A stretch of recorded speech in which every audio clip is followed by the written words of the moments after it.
Hey Jackals, I got a comment asking how to make a split text effect using shapes, so we'll do just that. Now let's get digital.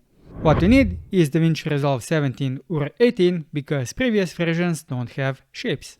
You'll want to open the media pool, right click, make a new fusion composition, create it, then once you have it, put it onto the timeline and go into the fusion page. Now I have a bunch of shapes here. If you want to make a custom toolbar, you can. By default, this is what you'll have. I have a video on how to do that. Otherwise, go to the effects, tools, search for shapes, and you'll have all of the shapes that you need. Now, because you want to use text, you obviously need a text node. Type something in, and then simply connect it. Now in the previous video, I simply used rectangle as a mask, and you can position it and animate the mask or animate the text. Now in this case, I'll use the shape rectangle, and to display it, you need an S render node or a shape renderer, so you can see it, and then we'll connect this to the mask of the text. We obviously see it because this mask is covering the whole text, but if I move it, you can see that this changes. So you can again move the mask, or you can move the text. Now with the shape rectangle, what I suggest you do is to set the width and the height to 1. And that's because if you want to use the angle, maybe something like this, then you'll have an easier time masking this out, because you basically need to cover the whole screen height-wise and width-wise. So in this case, it would actually maybe have to be 2, so that you don't have any issues once you apply an angle. So maybe something like this. So what you can do is copy the rectangle and paste an instance of it. We now have the same rectangle. In this case, you'll want to instance the X and Y offset. Otherwise, if you don't, you basically move both rectangles at once and they have the same position, and you don't want that because you want to display the whole text, not just this part of the text. So we'll instance that. So now if I move it here, you obviously can see it, and we would also need to adjust the Y offset, maybe something like that, just so it overlaps a little bit. Now we also need an S render node for this one, and as for the text, we want the same one, so I'll copy it, right click, paste an instance of it, and connect the mask of this one to here.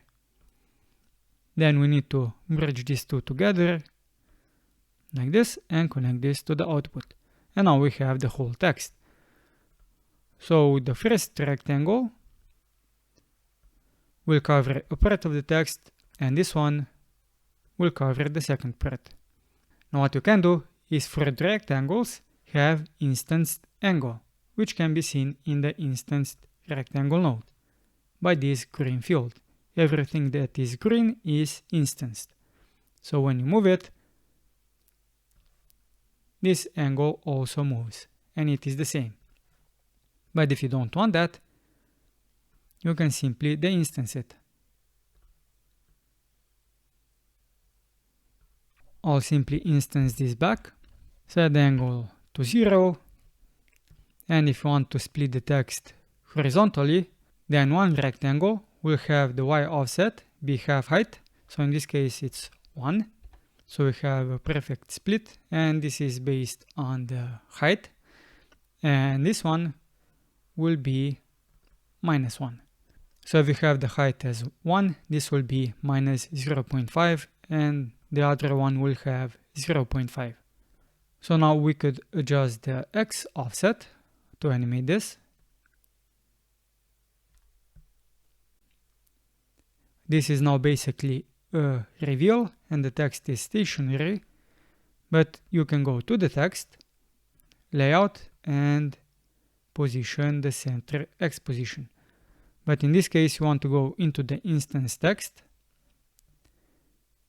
go to the layout, and the instance the center position. And now I can basically move the texts separately. Now the last thing that you can do is go to the merge node and add a transform node after it, and this will allow you to simply scale this up or down and also rotate it if you so wish. Now this is one way how you can do it. Another way would be to simply combine multiple shapes by using as booleans. And I'll simply copy this text, combine them like so. We need to render this out so that we can see it. Now in the as boolean, you have a couple of options in the operation. You may want to use the union to combine everything. If you want to have a unique shape, you can use a different kind of operator, maybe this one. And now if we connect this to this text and just scale this up, it can look like this. And we can also go to the settings and apply the mask as inverted if that is something that we want. And again, we can animate the text, or we can animate the shapes. And that's how I can basically make a split text effect using the shape nodes. And if you want to make this as a template to use it in the edit page, you can simply make a macro. And you can watch the video on how to do that. And if you found the video helpful, give it a thumbs up, subscribe to the channel, and hit the bell notification icons so you know when my next video comes out. I'm Simon, and until next time, jackals, keep it digital.